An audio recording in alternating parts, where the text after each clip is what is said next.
આ નવરંગપુરા સ્થિત અમદાવાદમાં આવેલું દાદા સાહેબ પગલાનું આ જૈન તીર્થ છે. એનો મુખ્ય એન્ટ્રન્સ આ મેઇન ગેટ છે.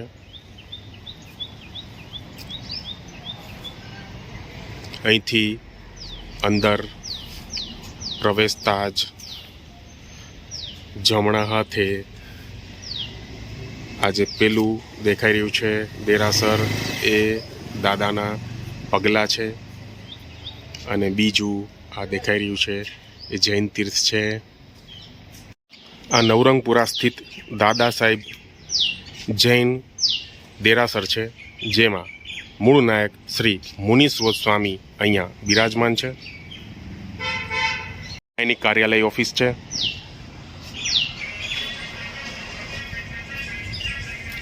અને સામે દેખાઈ રહ્યું છે એ દાદા સાહેબ જૈન તીર્થ, જેમાં શ્રી મુનીશ્વર સ્વામી મૂળ નાયક તરીકે અહીંયા આ જૈન તીર્થમાં બિરાજમાન છે.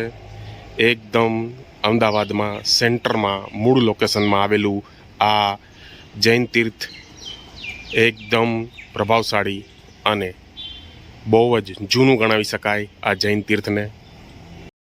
ઓફિસની બાજુમાં જ આવી રીતે કાચબા ઉપર પાલખી બનાવવામાં આવેલી છે, જેમાં મહાદેવની શિવલિંગ છે અને 2 વ્યક્તિઓ છે. એન્ટ્રન્સમાં જ હાથીઓ છે. સફેદ માર્બલના હાથીઓ અહીંયા છે. આ દેરાસરની કોતરણી, નકશીકામ અને કલરકામ અદ્ભુત છે. મૂળ દેરાસરની બહારની કોતરણી,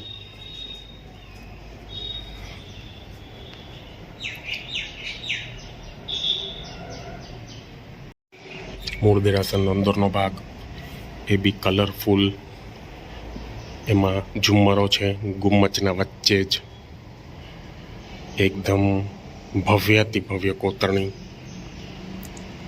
આ દેરાસરની કહી શકાય.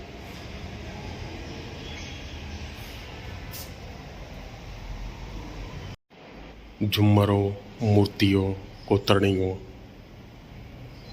આભલાના ડેકોરેશન વગેરે આ જૈન તીર્થમાં અહીંયા એકદમ સુંદર લાગે છે. એન્ટ્રન્સમાં જ જમણા હાથે શ્રી પદ્માવતી માતા અહીંયા બિરાજમાન છે અને ડાબા હાથે શ્રી અંબિકા દેવી માતા અહીંયા બિરાજમાન છે. આ મૂળ નાયક શ્રી મુનીશ્વર સ્વામી ભગવાન અહીંયા બિરાજમાન છે. જય મુનીશ્વર સ્વામી ભગવાન.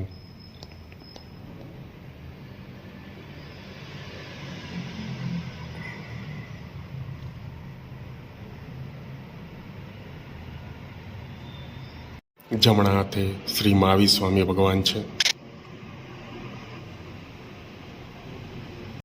અને ડાબા હાથે શ્રી નેમિનાથ ભગવાન છે.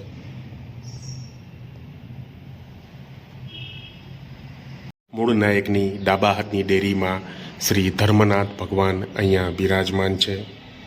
જય ધર્મનાથ ભગવાન. બધા ભગવંતો એક પ્લેટફોર્મમાં કંઈક આવી રીતે લાગે છે. એકદમ વિરાટ મૂર્તિઓ અહીંયા બધી બિરાજમાન છે.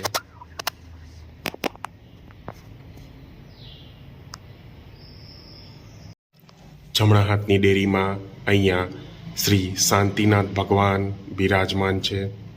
એકદમ પ્રભાવશાળી મૂર્તિ શ્રી શાંતિનાથ ભગવાનની અહીંયા બિરાજમાન કરવામાં આવી છે. જય શાંતિનાથ ભગવાન. મૂળ દેરાસરની અંદરનો ભાગ આ ફ્લોરની ડિઝાઇન છે. ખરેખર ભવ્ય દેરાસર ગણી શકાય આને. અમદાવાદ સેન્ટરમાં વચ્ચે જ આવેલું આ જૈન તીર્થ છે. એમાં ડાબા હાથે અહીંયા આ કેસર ચંદન રૂમ છે, જ્યાં તીર્થંકર ભગવંતો માટે, અન્ય દેવી દેવતાઓ માટે અહીંયા કેસર ચંદન અને આરતીની થાળી તૈયાર કરવામાં આવે છે. અહીંયા ઉપરના ભાગમાં એક સીડી છે ઉપર જવા માટે, જ્યાં પાર્શ્વનાથ ભગવાન અહીંયા ઉપરના ભાગમાં બિરાજમાન છે. અહીંયા એક બીજી વસ્તુ થઈ ગઈ છે. ભગવાનના દર્શન કરવા માટે મોર પણ આવી ગયા છે. આ ઉપરના આ જૈન તીર્થના ગુમ્મચના ભાગમાં જ અહીંયા આ એક ડેરી બનાવવામાં આવેલી છે. આ ડેરીમાં મૂળ નાયક શ્રી ચંદ્રપ્રભુ સ્વામી પાર્શનાથ ભગવાન અહીંયા બિરાજમાન છે. જય ચંદ્રપ્રભુ સ્વામી, જય પાર્શનાથ ભગવાન. અને ડાબા હાથે શ્રી વાસુપૂજ્ય સ્વામી ભગવાન પણ અહીંયા ઉપરના ભાગમાં બિરાજમાન છે. જય વાસુપૂજ્ય સ્વામી. ઉપરના ભાગના આ જૈન તીર્થના ગુમ્મચ અને ધજાનો ભાગ છે.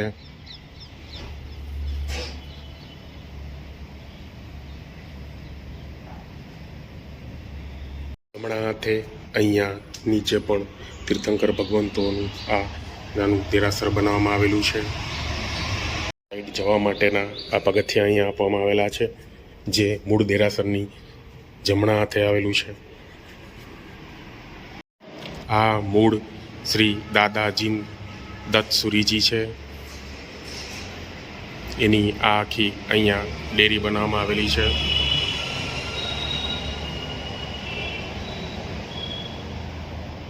આ એમના પગલા છે.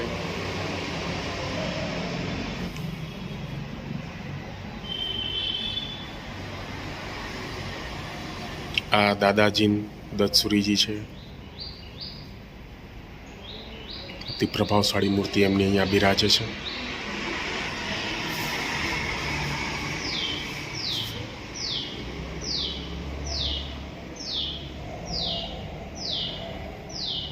આ દાદા મંદિરનો પેસેજ છે, એ બી એકદમ વિશાળ, કોતરણી અને નકશીકામથી ભરપૂર છે.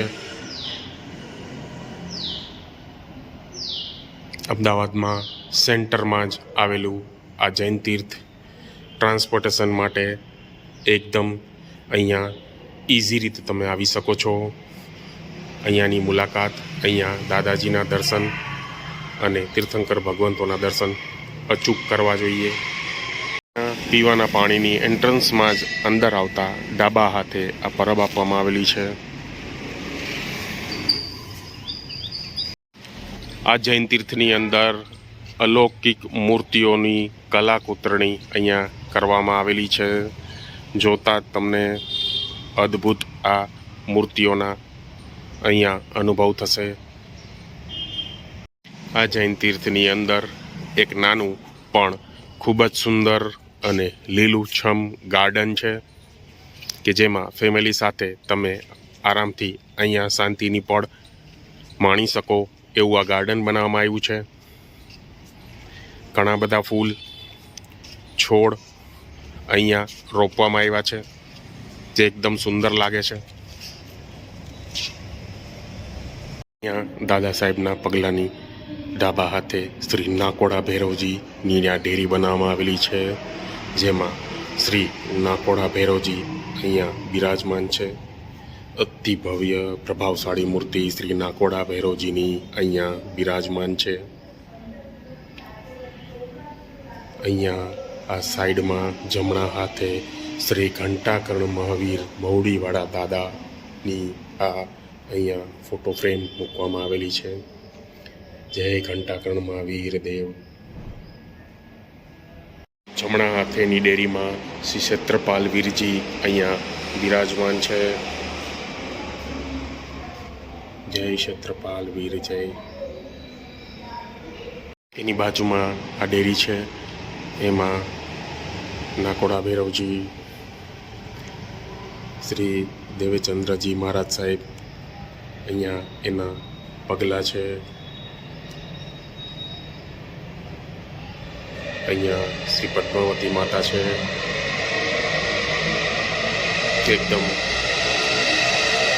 ભવ્ય અને અલૌકિક લાગતી આ ડેરી અહીંયા બનાવવામાં આવેલી છે. આ દાદા જૈન તીર્થમાં રૂપેનભાઈ અને મનીષાબેન એક પરિવાર મળેલ છે. એ એમનો 50 વર્ષનો દાદાના દર્શનનો અને એમના જીવનમાં દાદાના અનુભવનો આપણે એક્સપિરિયન્સ શેર કરશે. રૂપેનભાઈ, મનીષાબેન. કોઈ પણ દેરાસર બપોરે માંગલિક થાય પણ દાદા સાહેબનું દેરાસર ક્યારેય માંગલિક થતું નથી. રાતના 9 વાગે માંગલિક થાય જ, અને તે છતાંય ઉપર ચંદ્રપ્રભુ સ્વામી છે એ તો કાયમ માટે ખુલ્લા જ હોય છે. જબરજસ્ત. જ્યારે પણ બહારગામ જઈએ ત્યારે અહીંયા દર્શન કરીને જ જવાનું. અને સોમવારનો બહુ જ મહિમા છે. સોમવારે રાતના બહુ જ લોકો અહીંયા આગળ દર્શન કરવા આવે છે. એનું શું કારણ? એ મને નથી ખબર. એની આસ્થા વર્ષોથી છે. એટલે હું સમજણી રહી ત્યારથી તો મને ખબર છે કે બધા સોમવાર ભરવા અહીંયા આવે છે. હવે એ તમે ઓફિસમાં પૂછશો ને તો તમને ઓફિસમાં ખબર પડશે. જબરજસ્ત. અને 50 વર્ષનો તમને આ દાદાનો અનુભવ જે કયો છો, તમે વીકમાં 4 વાર 5 વાર એટલે ઓલમોસ્ટ આખું વીક જ કહી શકાય, 4 થી 5 તો Regular એના વિશે તમે જણાવો. બસ કંઈ નહીં, એટલે આ જ છે કે કોઈ જગ્યાએ અત્યારે ઘરમાં મમ્મી માંદા છે, એટલે મમ્મીનો ટાઈમ કદાચ સચવાય ન સચવાય તો દેરાસર આમ માંગલિક થઈ જાય, પણ તમે અહીંયા આવો તો તમારે ગમે ત્યારે દર્શન થઈ જાય. જબરજસ્ત. બસ એટલે એ જ વસ્તુ અગત્યની છે કે બીજે કશે દર્શન કરવા જવું તો તમારે 12:30 જોવા પડે. 12:30 થયા માંગલિક થઈ જશે. અહીંયા તમે એની ટાઈમ આવી શકો અને દર્શન કરી શકો. આપણી સાથે રૂપેનભાઈ મનીષાબેન છે, જે બારે જતા કોઈ પણ જગ્યાએ બહારગામ જતા અહીંયા દાદાના દર્શન કરીને જ જાય છે. અમદાવાદ છોડતા નથી. જબરજસ્ત. કોઈ બી નાની મોટી બી બાધા રાખી હોય તે એવું અમે વર્ષોથી માનીએ છીએ કે એ મોટે ભાગે તો પરિપૂર્ણ થાય છે. જબરજસ્ત. જબરજસ્ત. હજી સુધીનો અમારો અનુભવ છે કે અમને કોઈ દિવસ દાદાએ ખોટા નથી કર્યા. જબરજસ્ત. હવે આ પરિવાર એવો છે કે દાદાનો અનુભવ કહેતા પણ એમની આંખમાં પાણી આવી ગયા છે. આ 50 વર્ષનો બોડો અનુભવ આપણાને શેર કરે છે.